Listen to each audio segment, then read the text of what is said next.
হয় ফেজ, আজি আমি কথা পাতিম গাঁৱৰ চহৰলৈ। গাঁও ভাল নে চহৰ ভাল, হয়নে নহয়? সকলোৰে কাৰণে বেলেগ বেলেগ আৰু মোৰ কাৰণেও বেলেগ। গাঁও ভাল নে চহৰ ভাল? এতিয়া কথা হ'ল গাঁও ভাল আগতে, মোৰ মতে গাঁও আগতে ভাল আছিল, এতিয়া চহৰ মোৰ কাৰণে ভাল। কিয়?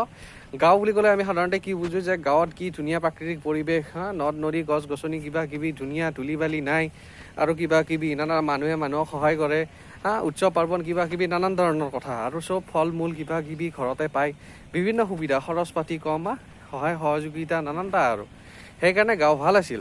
আৰু চহৰ কিয় বেয়া আছিল? মানুহে মানুহক সহায় নকৰে, কোনে কাৰো খবৰ নলয়, অমুক তমুক, ধূলি বালি, বহুত কনষ্ট্ৰাকশ্যন চলি থাকে, নানানটা কথা। গতিকে চহৰটো বহুত ক্ষেত্ৰতে বেয়া, খৰচী আৰু ভাল শাক পাচলি নাপায়, চাৰিওপিনৰ পৰা বেয়া।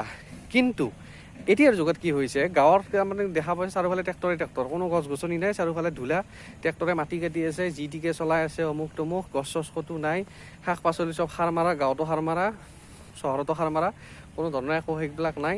আৰু চবচে বেছি প্ৰব্লেম হৈছে কি, মানুহে মানুহক এনেও সহায় নকৰে।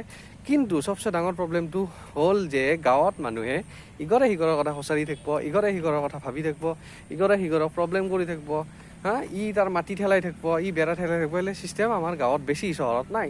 চহৰত আপুনি প্ৰাইভেচি পাব, যদি কাৰোবাৰ কিবা পঢ়িব মন আছে পঢ়িব, খাব মন আছে খাব, নহ'লে ঘুমাই থাকিব, কোনো প্ৰব্লেম নাই। কিন্তু গাঁৱত সেইটো আছে, গাঁৱত আপুনি ইচ্ছামতে নিজৰ মতে কৰিব নোৱাৰে। ওচৰৰ মানুহে প্ৰব্লেম কৰিব, তোমাৰ মাক শুনাব, মায়ে আকৌ তোমাক শুনাব, মুঠতে খেলি মেলি। গতিকে গাঁও আৰু চহৰ কোনটো ভাল বুলি যদি কওঁ, চবচে শান্তি আছে চহৰত, গাঁৱত একেবাৰে শান্তি নাই। এইটো সঁচা কথা, এইবিলাক বেছি আৱেগিক হৈ কথা কৈ লাভ নাই, চিধা কথা।